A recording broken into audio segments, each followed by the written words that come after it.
2025 Roanoke County School Board work session to order. Madam Clerk, will you please call the roll? Mr. Greenway? Yes, ma'am. Mr. Linden? Yes, ma'am. Ms. Bajani? Yes, ma'am. Mr. Hudson? Yes, ma'am. Ms. Clemens? Yes, ma'am. Item 2.01, Campaign for Excellence Update, Mr. Jason Sir and Mr. Carl York. Thank you, Madam Chairman, members of the board. Excited to bring an update to you about the progress we've made, and of course, I think the slide's up now. Looking at the progress being made on the hill over there. Every day it seems to get a little more advanced, and you can start seeing more and more from Peters Creek Road. But as part of that, we're doing a campaign for excellence is what we're calling it, and we just wanted to bring an update to you today and get your feedback about the process moving forward. So, the front of the school should look just like this, and once it's finished and grown out. But we're excited about the contacts we've been able to make with industry up to this point, and the conversations that we're continuing to have moving forward. So. Yeah, it's been a while since we've been in front of you, and rest assured we've been continuing to talk to all these different companies. It takes time to develop those kinds of conversations and those kind of commitments. So, but we're excited about where we are right now. We continue to get good feedback, and we're very positive on how we're moving forward. So, results to date, we're just a little north of $500,000 on our goal, which is about 10%, and our goal is $5.5 million. And we really haven't got into the meat of asking yet, so that's really a pretty good number there. We're continuing our meetings, continuing to make asks with the companies, and developing those relationships. And again, we don't want to do it just once. We don't want to do it just for the opening of the school. We want to develop relationships in the long term, so we can continue to work with these guys moving forward. Official campaign launch. September of 25, so here coming up is when we'd like to do the official launch, and there's going to be a topping off ceremony that we're looking forward to that we can invite the media to. So as we get into that, the media will be more and more involved, and they're champing at the bit to obviously to see what's going on up there, and they're also very excited about the project. We like saying, obviously a lot of people are involved with this. You all have talked with Mr. York, met with him, met with companies. I've been on visits with various companies around the valley, but one of our teachers, Mr. Overfelt, as you know, made really secured a good chunk of money, $200,000 from one of our business partners. We were super excited about that. So this is a group effort, and everybody working together. I think this goal is ambitious. I think it's going to be a stretch goal for us, but I think it's achievable, and it's something that's probably not commonplace around the Commonwealth. We're trying to do something different here and set our students up and our graduates up for success when they leave us. Really appreciate Chris's work. He really worked hard on that and continues to work hard. So anytime a teachers can jump in and use their relationships to help us and work with us, that's fantastic. This slide I put up here because I like to show the diversity of who we're talking to. These companies don't necessarily have to be tied to a CTE program for us to be asking them. We see this as an economic development program, so it's going to affect a lot of different companies in the area, and we're talking to all of them, and we're getting around and making sure that we're giving them an opportunity to be a part of this. So some of them make perfect sense because of our programs over at Burton and what will be at the RCCTC, but some of them don't have any connection at all, but they're still very interested in helping our young people and helping the economy in the area. So we just throw that up there. That's just a saying. I think that's about 135 companies that we're working on and talking with. Some may come to the table, some may not, but we're giving them the opportunity to be a part of it. And you can see the ones at the bottom there, a bunch of dental offices. We're already engaged with the programs that we don't currently offer. We're planning to add new programs at the new center, the dental assisting program being one of those, and that has been a very engaged advisory group. So that type of involvement is what we're looking for, especially setting up new programs where we don't have an instructor and industry already engaged with this. We've worked to spin these up so that we have the right counsel on equipment And I've told those advisories, I said, we are going to lean on you to find the right person to help us with the teaching of the kids, right? We need the right person in there. So all that engagement, we're not just asking them for money, we're asking for their input, their support, their advice, and they're very engaged. This next slide shows our Campaign for Excellence levels of giving. We have 9 levels that we've identified, starting at Pinnacle Society, which is $1 million and up. And companies can get to these numbers different ways. They can certainly do it by cash or capital. They can also do it by equipment. They can do it by supplies. We have a lot of different needs, and it all costs us money, so we count all that towards their contribution. But it starts at Pinnacle Society, and then it goes down in different tiers all the way down to Skilled Supporters, which is $5,000 to $9,999, and then Friends of RCCTC, which is $500 to $4,999. Again, at the bottom there, the opportunity may be for, we're going to do the bricks and the blocks where, like in a lot of new buildings, you'll see where you can have your name or your company's name etched into a brick or a block, and we'll have an area at this school where different people at different levels, it could be an individual or a family or anybody can be a part of this and can etch their name in the new school's area up there. So we're excited about, as we go more public, offering something for individuals and families in the area. This chart right here actually shows how we're breaking out what they actually get for their contribution. So the $1 million plus on the left, they obviously they get everything that we're offering, and then it works to the right all the way down to the Friends of RCCTC. So the first three levels there, the Pinnacle, the Visionary, and the Innovators, we see those as big enough contributions that they're permanent. They're giving us quite a bit of money or quite a bit of capital, and we want to make them a part of the center forever. But again, we're building a program that we want to grow with us. We don't want to do it one time. We want to make sure that we're offering something to these companies that they'll want to come back again and again, and we can continue to raise money for the new things that we need, the equipment, the technology, whatever we need going forward. So this is just a way to differentiate how and what they get when they are a part of this. And then we get to our media plan. So our primary goals are around the media plan, really 4 primary goals. It's fundraising, again, which can be equipment. It also can be supplies, materials. Number 2 is student recruitment. We can't forget that. We need to make sure that the students are plugged in and they want to do what we're offering. And we've gotten good feedback. The kids are excited about this. There's a lot of different students out there that are looking forward to this new building. Number 3 is community engagement. We can't forget about the community and their part in this and the pride that they take in a building like this for what you guys have put together. And then political support. We don't want to overlook that either. If you can get the politicians on your side, a lot of good things can happen. So those are 4 things we're going to make sure we keep top of mind as we move forward. We're going to do a lot of media tours. At least every 2 or 3 months, we're going to have a different group of media come up there.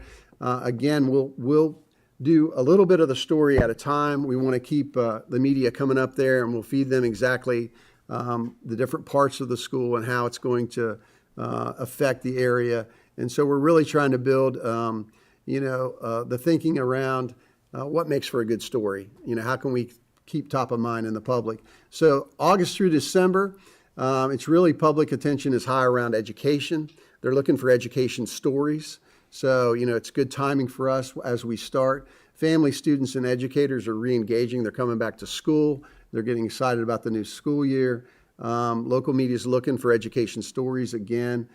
This is a good time to gain broad awareness because there will be a lot of stories out there. I think a lot of people are going to hear about it when it's in the media.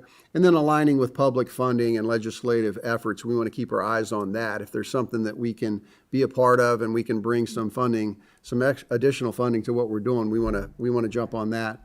January, March, February is National CTE Month. It's a perfect time when there's a lot of attention around CTE, and there's a lot of attention around it anyways right now. And then schools and governments and a lot of business and industry are reviewing budgets then. So again, a lot of this is timing. When we ask or when we have meetings with these different companies, are they in a position where they're ready to spend or they're ready to look for partners. So we're keeping our eyes on that. And then April through August, you got the end of the year celebrations with graduations and then recognitions in June. May is CTE apprenticeship signing event, which is an event we do. Again, that's getting more and more attention.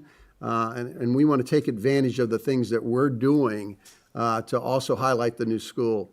And then milestone events, we'll do that as we move along. As we hit milestone, we'll make sure that the media is aware and the public's aware. And again, the idea is to keep the temperature up on attention on this school. September through December, donor recognitions. Again, as supporters give us money, we want to make sure that we're recognizing them in the way they want to be recognized. A lot of these are big donations from these different companies, and they're very important to them. And then we do want to avoid major holidays. A lot of times they're around major holidays. You got a lot of other stories going on. If they want to talk about CTE and we can get them to talk about CTE and the new school, then we'll certainly do that. But a lot of times you stay away from the major holidays because there's a lot of other stories breaking. And then we'll have a countdown to the ribbon cutting and then continuing to recognize business partners. And then pre-opening events as the school comes up, as we get contributors giving us money, we may do tours where we get them in and show off the building. Everybody wants to see it before it actually opens up. So again, we're trying to think of ideas to keep the excitement going and keep the awareness on the new school. So we're happy with where we are right now in our plans. And of course, working with Mr. Lineberger, making sure we're aligning with, everything that needs to be kept in mind as far as the schools go. But he's been a big help with setting out this timeline for media.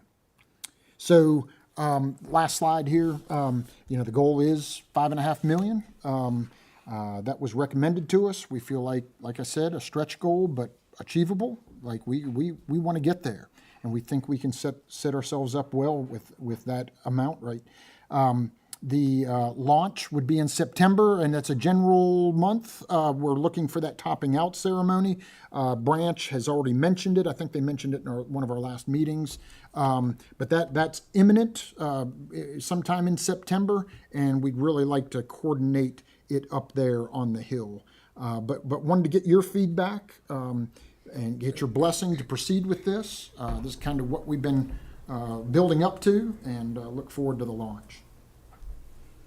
Madam Chair, I'd like to thank you guys for the hard work that you've done. Obviously, it's a very impressive business list. Have we been working with our teachers? I'd like to bring to the attention of the media, if they'll report on it. One of our teachers, Mr. Overfelt, secured a $200,000 budget himself, and that is from him having the great relationships he has in the industry. And obviously that does two things.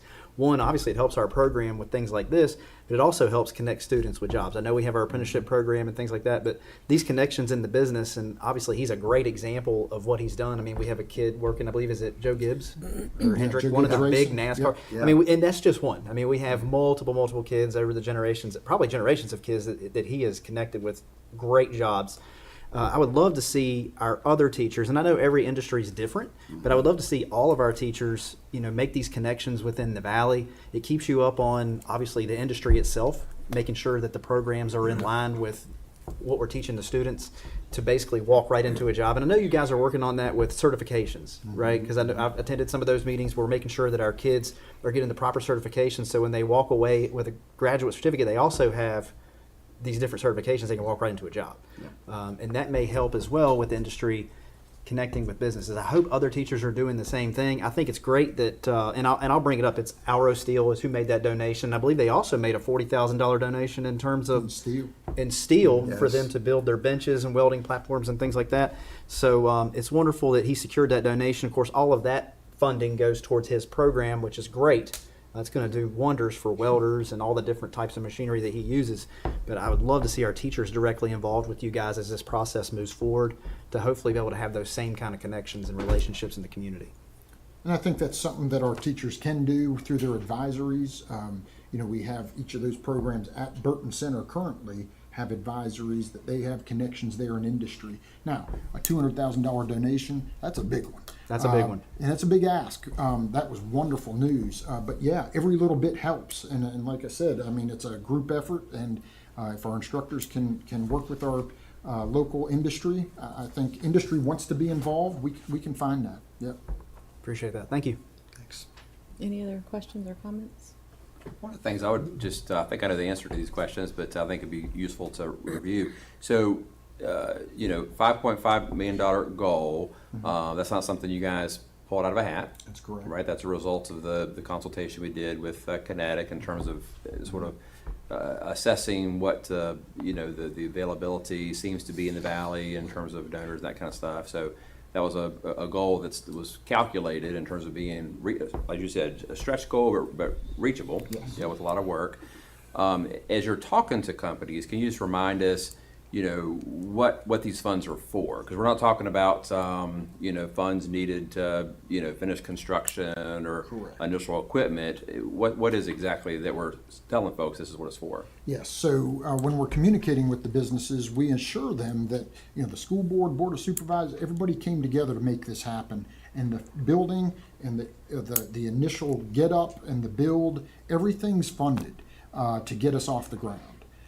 We know, though, and our message constantly is, we know the day we open, we're going to be looking at running behind of what the latest technology is, the latest equipment, etc. And we don't want to start behind the curve. We want to get ahead of the curve and be ready for those changes that we need to make. As you know, we built flex space into the facility. There are programs that we could look at and will be looking at to probably put in those areas. Those weren't funded as part of the build, so we'll need money to be able to grow those areas and expand with the equipment. Those are some of the big things. The other piece, and I'll just throw this out there, is an endowment concept, and that is not just for equipment, but thinking long-term, setting us up for success and in perpetuity. We call it, we like using the word forever money, forever funds. This is a fund that could start building a corpus that will help us be able to launch students into careers, fund some scholarships of not necessarily tuition for college. There's a lot of those already out there. That's one of the things that we were counseled on by Kinetic is there's a lot of money out there for scholarships and things like that for tuition. We need to concentrate more on launching students with the proper personal protective equipment that they need if they're going straight into industry. Maybe the certification they haven't been able to take, maybe we need to get them over the edge there. Some equipment. We just had a really cool picture sent to us by Williams Automotive over there off of, I think it's Holland's Plantation. And their young apprentice bought his first toolbox, Matco toolbox. I mean, he was proud as the dickens of that thing. Could we help them and our students and our soon-to-be graduates launch into those careers a little bit quicker, getting those types of equipment? So that's what the endowment concept is. There. So we're talking with companies about a variety of things that money can go towards. Of course, the first of mind to companies is equipment. What can we do? What can we provide? And we've talked with some that, if and we want to work with them. If they have equipment that's specific to their industry and we can fit it in our shop, that's got to be top of mind. But if we can, run electric and it's not going to disrupt the floor plan, can we have our students working on that specific equipment that industry needs our students coming out with? So they're willing to donate some of that equipment. That's in kind. That's just as important as cash. So it's all those things we're trying to wrap into, and we are wrapping into our dialogue with the companies. So I hope that helps. Yep. Another thing that I think would be useful to say out loud, I know, through different connections I've had, we've had some really good conversations with folks who are already plugged into, for example, maybe the community colleges education foundations. They're already used to, helping them with those efforts to raise funds. And so we've tried to reach out to folks to say, hey, help us understand, give us some advice in terms of what we could do. And one of the things that we learned in those conversations was that there's some sensitivity out there as far as what this is intended to do versus the mission of the community college. Can you speak to that for a moment in terms of what we want folks to understand about that? Yeah, I think there's a little bit of a worry that, we're at odds with each other. We're not. We're downstream from them. We see them as, when our kids come in, first of all, when they come into our programs, it doesn't cost them anything, and they can kind of a try before they buy. You know, do I want to be a welder? Do I want to work in the automotive industry or whatever? We encourage the kids, and we hope that, you know, if they want to go to college, great. If they want to go to community college, fantastic. If they want to go right out and go to work, that's fine too. So we're more downstream as we see it, and helping these kids try to figure out their career and give them a chance to sort of try before they buy, before they commit a lot of money and a lot of time into something, and then maybe they make the wrong decision. You know, that's the beauty of this program and this school, is the kids get to try a lot of different things and see what they want to do. So, yeah, that's a great point. And we're able to work together with the community college as far as dual enrollment goes. You mentioned certifications. You know, dual enrollment is a great collaboration and gets our kids in certain programs. Not every program can do that, but those that can, gets our students down the road, and a reassurance to industry that we're not competing. We're working together to get our students down the line a little bit more streamlined, a little quicker. People have been encouraged and relieved to hear that. Yes. right? Yes. And they understand better, which will hopefully get a lot more engagement and participation. So. Yeah, so I do have a question. There are other CTE centers that we know have come up in the state across the U.S. In fact, have you reached out to any of those recently? Because if Publix is working with the organization up wherever, maybe they're more interested and enticed to work with us down here or another organization. Be tapped into that stream. Like reaching out, seeing who they're working with to see if maybe it's a regional thing, or Yeah, because if they had a good experience, like Massanutten, idea. for example, Yep. if they had a fantastic experience and hey, we love that, we love what we're seeing, it was, you know, just overwhelmingly positive, it was wonderful. Why don't we do that in Roanoke? And maybe we know Publix is coming and there's another organization here and things like that. So, because we're living in a global economy now, aren't we? Yeah, sure. Yeah, it's a good idea. To reinvent the wheel. Yeah. So just a thought. Will donors have an opportunity to determine how their donations are allocated? yes, They do. absolutely. And most of them want to, you know, they want to guide it where they want to guide it. But we encourage them also, you know, the endowment sort of opens it up to all, you know, so we want them to take a portion of it or some of it so that it can help all the programs. And, you know, some are very willing, some want it specifically in their industry, which is understandable as well. So, yeah.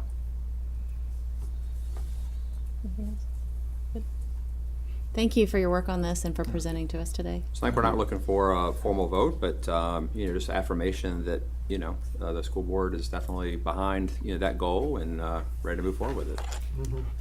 I like your plan. I'm looking do forward too. to the topping off ceremony, is that what we're calling it? Yeah. Very good. We'll let Thank you, you all guys. know when it Thank comes. you. Yep. Thank you.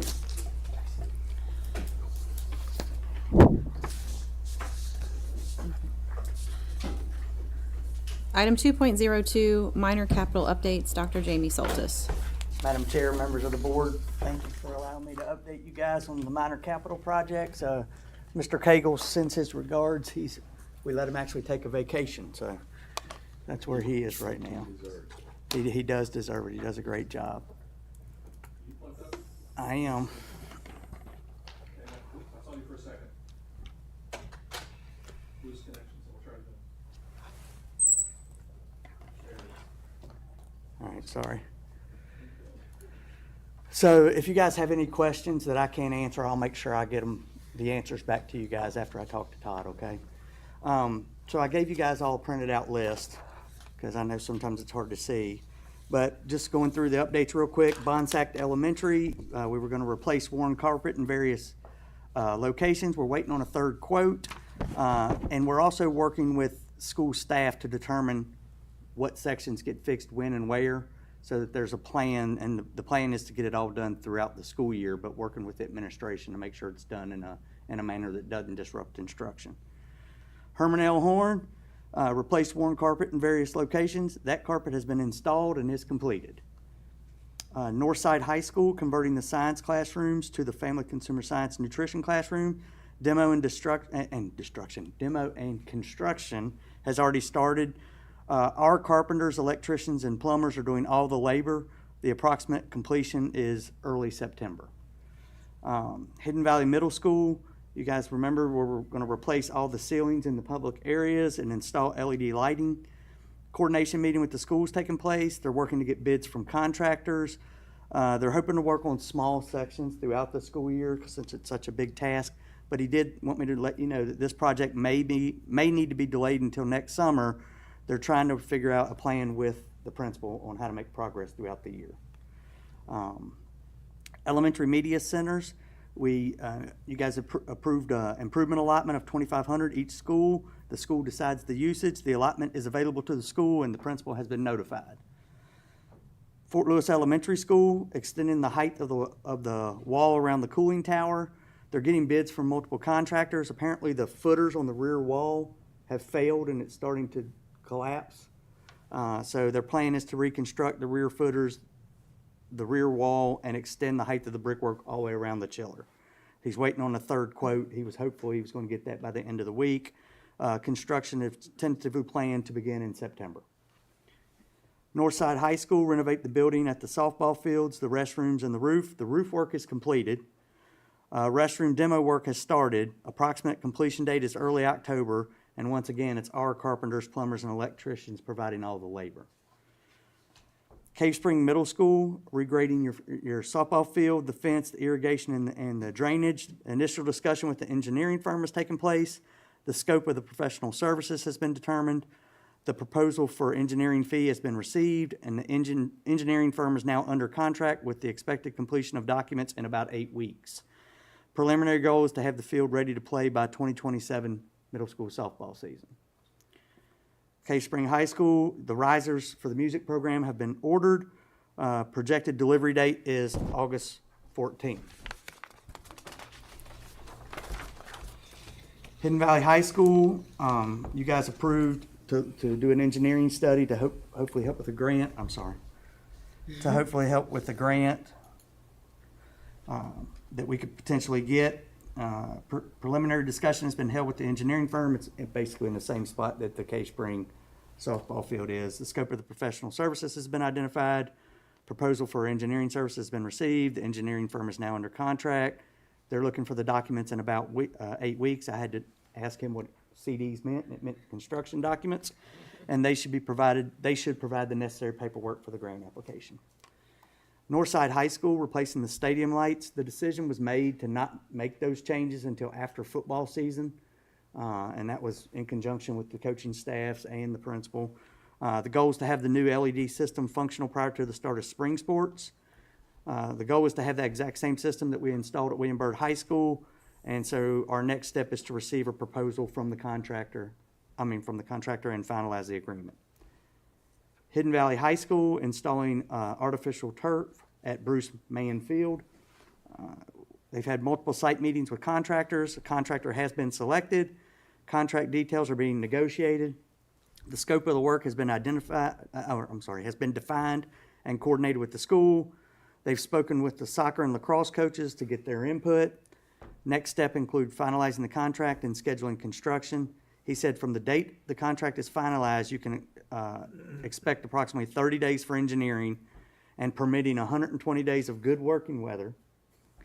The goal is to have the field completed and ready for spring sports. So that's a pretty good goal. Northside Middle School, replacing the carpet in the band room. Demolition and installation has commenced. I'll go ahead and tell you there's an update to this one that was finished. So they were able to get the carpet down. Cave Spring High School, renovate the snack bar.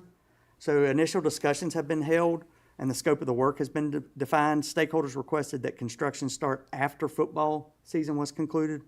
The goal is to have the snack bar renovations completed by the start of spring sports. And once again, our carpenters, electricians, and plumbers are doing all the labor. Glenver Middle School, your 250 forum chairs that were being replaced, they have been ordered. The shipping date is August 18th. We were hoping to get those in prior to school starting, but the delivery date will be determined once the chairs are shipped. And then Todd said it's a really easy, we come in one day, take the old ones out, and put the new ones in because they're not bolted to anything. Glenver Elementary School, replacing the office suite. In the process of obtaining quotes, working with the school to determine what can be done during the school year, because apparently that's a pretty invasive renovation is what he was saying, and they're trying to figure out where to actually put the thing. Glenville Elementary School, oh, I'm sorry, I was talking about the staff restroom. The staff restroom addition is where they're really trying to figure out where it goes and work with all that, and that's the one that would be loud and could be disruptive in nature, so trying to figure out the timing to get that done in the right manner. Todd and his guys are awesome. I don't know if you guys, you probably have ever sat through one of the meetings Todd does on Mondays and goes through Monday's minutes with all the projects and where we are and what's the next step, who's responsible for what, but he does an amazing job. And I can't say enough about how good Todd is, and we're blessed to have him. I would agree with that, and also his people are wonderful. His people like are I've met wonderful. some of his guys, and Yeah. I've watched them work and looked at their projects from start to finish, and it's just I'm just amazed. Well, and I don't know if this is the right form to say it, but I apologize, and I always do this to you, say it. I apologize if I say this. But one of the things when we were making our decisions on staffing, we eliminated one of his carpenter positions because he had one unfilled. We have 3 carpenters, and truly I learned this. A carpenter doesn't just do wood framing and stuff anymore. They're basically like most general contractors. So I want to work with Dr. Nicely to figure out, is there a way we can add a carpenter back? Because that would speed up some of these projects as well. So we got a lot of carpenters doing a lot of things. So They do great work. they do great work. They're amazing. So any questions? And if you guys have anything you want me to ask Todd about specific to your areas, I'm happy to ask him for you, or you guys can ask him directly. You don't need my permission. Any questions? No. Thank you. Item 2.03, policy updates, Dr. Jamie Soltis. Thank you, Madam Chair.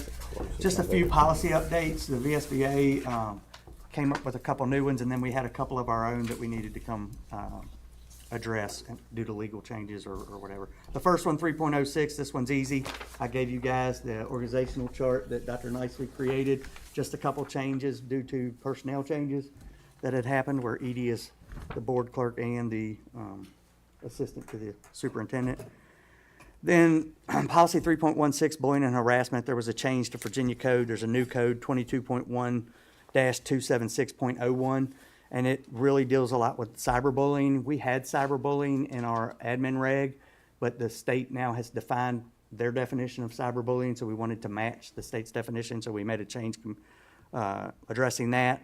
And then also making sure that we had protections in place for anybody that was to report cyberbullying or was the victim of cyberbullying. And then lastly, the VDOE is creating materials that we could give parents and kids who are experiencing cyberbullying.